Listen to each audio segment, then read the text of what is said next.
Sud Radio, Osez investir, Thomas Binet. Que faire de votre argent, où et comment le placer et quand surtout? Tiens, Thomas Binet, on va parler de l'immobilier à Nice, savoir si ça se porte bien. On va parler avec Jean-Luc Guittard, notre invité, directeur général de Consulting Group, spécialisé dans l'immobilier d'investissement. On va commencer à se poser la question de savoir comment financer un investissement immobilier. Et on terminera avec Bernard Cadot, notre expert en logement, qui va nous parler taxes d'habitation et taxes foncières, un sujet récurrent. Ouais, c'est important et puis c'est le moment en plus. Allez, tout de suite, c'est parti.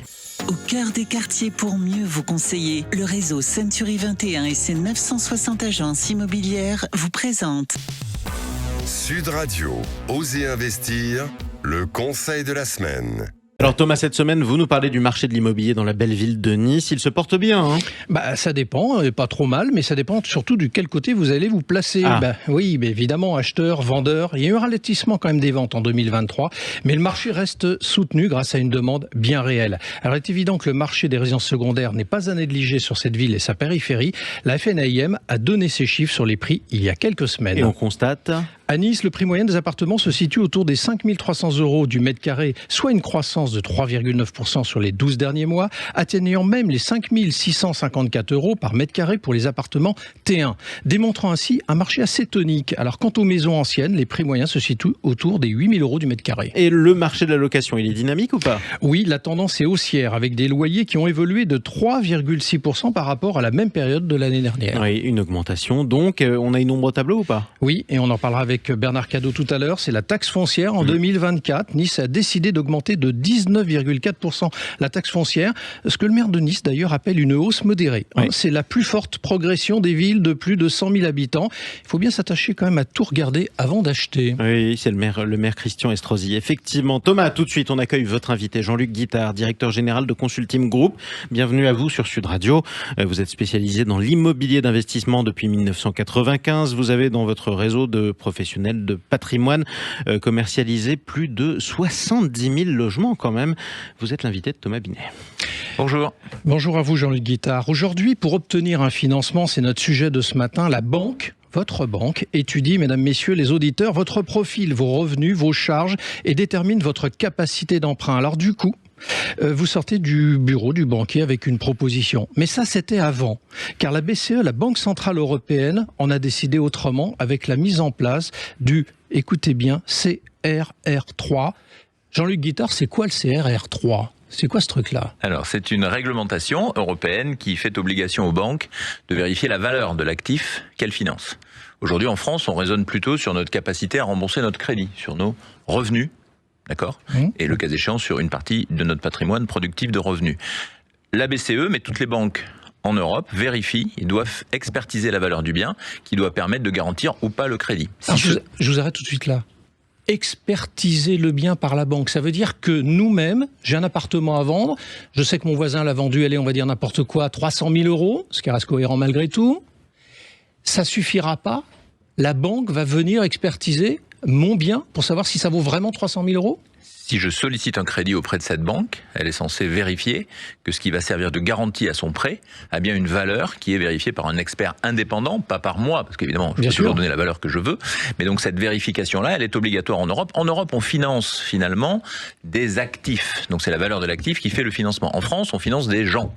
Et le fait de financer un emprunteur fait que le regard n'est pas le même. Or, la réglementation s'applique à tous. C'est assez rigolo, si je puis dire ça comme ça, puisque le HCSF, qui est assez décrié et qui n'a pas été modifié par l'Assemblée nationale, le HCSF, lui, regarde plutôt toutes ces questions de revenus. Donc en fait, on pourrait penser que tout ce que fait le HCSF est un peu contraire, en tout cas pas tout à fait conforme à ce que proposent les directives européennes que nous sommes évidemment censés respecter. Ce qui veut dire que certains professionnels, dont on entend souvent des interventions sur des médias, disent le marché baisse pas assez vite, etc. Ça signifie, si je vous entends bien ce dimanche matin, que ce que le marché n'arrive pas à faire naturellement, ça va se passer étatiquement à travers les banques. Alors étatiquement, en tout cas, dans les marchés dits anglo-saxons, la valeur de l'actif correspond à la capacité d'emprunt. Et donc les capacités d'emprunt sont liées à la capacité de remboursement, c'est assez logique. Et donc quand il y en a un qui bouge, les autres bougent. En France, on est à taux fixe. On est sur les revenus, et donc tous ces phénomènes ne jouent pas autant. Ce qui explique que vous lisez partout en Europe des baisses de marché assez fortes, puis des hausses ensuite, donc c'est pas que des baisses évidemment. En France, c'est un peu plus compliqué. Ceci dit, la baisse est engagée quand même. Faut pas... Mais ça va l'accélérer, cette méthode, si ça se met vraiment en place. Ça l'accélère sur le flux nouveau, sur les nouveaux crédits qui seraient proposés. Donc en fait, c'est pas marginal, mais enfin c'est pas non plus général. Bon, ce qui veut dire qu'on n'est pas dans une crise conjoncturelle, mais plutôt structurelle. On change d'époque, on change de modèle. Oh, totalement, je pense qu'il faut accepter ça, c'est-à-dire qu'on doit repenser la façon de financer l'immobilier, donc c'est plutôt bien d'ailleurs je trouve de réfléchir à des nouvelles méthodes, plutôt que de reproduire systématiquement avec des couches administratives, tout ce qu'on a vu sur le HCSF, etc. Les banques françaises aujourd'hui elles sont régulées par la CPR, globalement elles ne font pas d'erreurs monumentales, elles n'ont pas besoin d'être surréglementées ou surrégulées, et surtout elles doivent se comparer avec leurs concurrentes en Europe. Alors on voit, Jean-Luc Guittard, quand même qu'à la fin de l'année, le Pinel est programmé, donc la défiscalisation, parce que c'est souvent le terme qui a été utilisé par les professionnels. Il n'y a pas de système qui doit remplacer le Pinel, en tout cas au moment où nous nous parlons. Ça veut dire qu'on ne doit plus parler défiscalisation, il va falloir vraiment parler placement, en fait, dans les années à venir. Clairement, puisque on cherche plus une réduction d'impôt. On n'achètera plus une réduction d'impôt, mais on achètera un actif immobilier. C'est quand même, dans l'absolu, pas plus mal. C'est quand même ce qu'on achète à la base, plutôt que d'acheter une réduction fiscale. Donc, bien analyser l'actif, bien négocier son prix, bien monter son financement, réfléchir aux revenus que ça va procurer, donc à la capacité qu'ont les locataires, si je veux le louer, de me payer mon loyer. C'est la vie normale, finalement, c'est ce qu'on doit faire. On voit quand même une baisse des taux depuis quelques mois, ce qui s'est engagé. Est-ce que vous attendez à ce que ça continue ? La semaine prochaine, je crois. La BCE doit annoncer une baisse des taux. On annonce 0,25. Bon, c'est pas la révolution. C'est pas directement lié au crédit immobilier. Donc, faut pas s'attendre à ce que ça baisse dans la minute. Ces baisses ayant été annoncées depuis tellement longtemps et ayant finalement été réalisées, enfin devant être réalisées bientôt, elles ont déjà été prises en compte. Donc moi, je pense pas que les taux baisseront encore beaucoup. Ce qui me fait dire d'ailleurs que les prix ont commencé à baisser. Les taux baisseront pas beaucoup plus. Il faut arrêter d'attendre. En réalité, il faut profiter de la baisse. Il faut sortir de ce syndrome de dire j'attends que ça baisse encore plus. D'accord ? Et j'attends que tout baisse pour que ça recommence. En réalité, il y a des opportunités aujourd'hui, il faut aller les saisir. Alors, on va en parler dans un instant, mais on va prendre un cas très concret. Moins 30% de ventes en 2 ans sur Paris. Est-ce qu'on est dans le dur, là ? Est-ce qu'on entre dans le dur ou on est dans le dur ? On est dans le dur, mais il faut se dire que les prix baisseront sans doute encore un peu, mais pas énormément, parce qu'il y a quand même une demande. Aujourd'hui, je vous rappelle que ce chiffre-là est à comparer au chiffre des offres locatives dans Paris, qui eux ont baissé de 50%. On ne trouve plus à se loger. Donc, acheter un appartement va redevenir une solution, soit pour un investisseur qui ensuite pourra le louer dans un marché où les loyers vont finir par augmenter. Attendez, Jean-Luc Guittard, on dit qu'on ne trouve plus rien à louer à Paris, mais il n'en retire pas moins qu'il y a l'effet JO. Il y a des gens qui ont retiré, et propriétaires bailleurs qui ont retiré leurs appartements en attendant que les JO s'installent pour en tirer le maximum. On est d'accord, ça joue aussi. On est d'accord, ça joue, mais ça joue 3 mois, je veux dire. Si on raisonne long. On va voir après, alors. Les témoignages qu'on a montrent qu'ils n'arrivent pas à le louer au prix mirobolant auquel ils espéraient le louer. Il y a une justice. Des acheteurs potentiels qui négocient des moins 20, moins 30%. Vous avez parlé d'opportunités, ça veut dire que la chasse est ouverte ?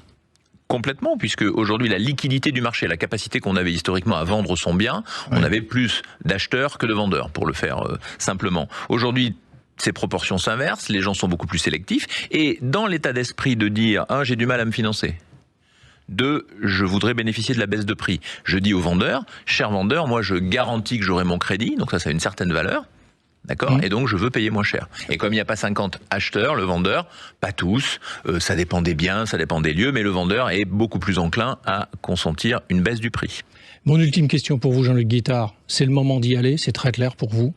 Tous les feux sont verts sous cet angle-là. Il ne faut pas attendre, en définitive. C'est ça que vous dites. Les prix ont baissé.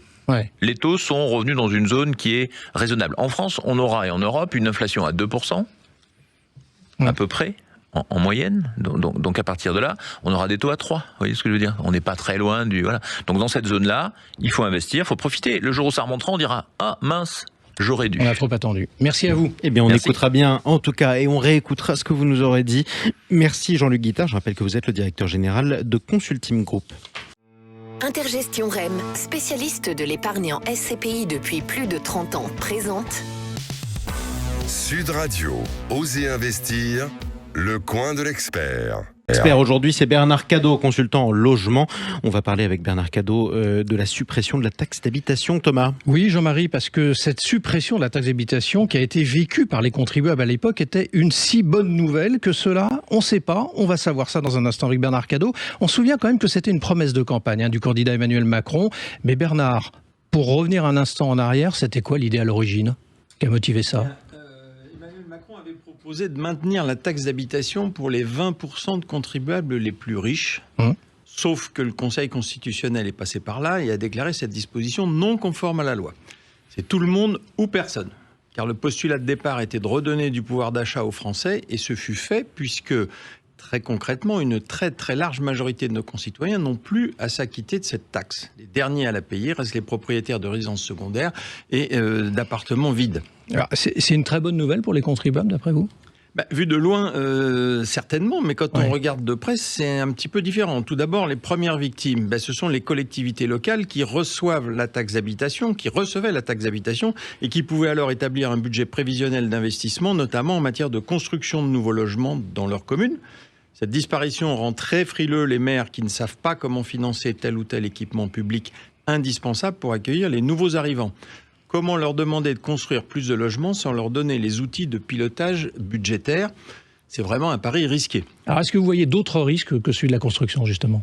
Oui, Thomas, il y a un autre effet qui est nettement moins visible, mais tout aussi important. On peut observer qu'il existe aujourd'hui 2 catégories de Français. Ceux qui ne paient plus ni la taxe d'habitation, ni la taxe foncière, et ceux qui continuent de payer la taxe foncière, comme si les méritants étaient d'un côté, les coupables supposément assis sur leur rente de l'autre. Si je suis votre raisonnement, Bernard, ça veut dire qu'on va avoir des successions en chaîne de problématiques ?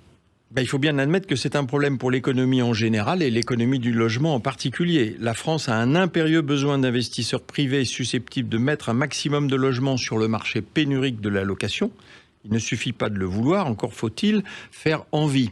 Et le candidat investisseur, il paye les frais de mutation, les taxes diverses, la taxe foncière non récupérable, puis il doit in fine l'impôt sur les revenus fonciers. Il y a sans doute une meilleure façon de faire envie. Merci Bernard. Merci à vous Thomas Binet. On vous retrouve dimanche prochain pour un nouveau numéro d'Oser entreprendre et Oser investir. Avec plaisir. Sud Radio, Oser investir, Thomas Binet.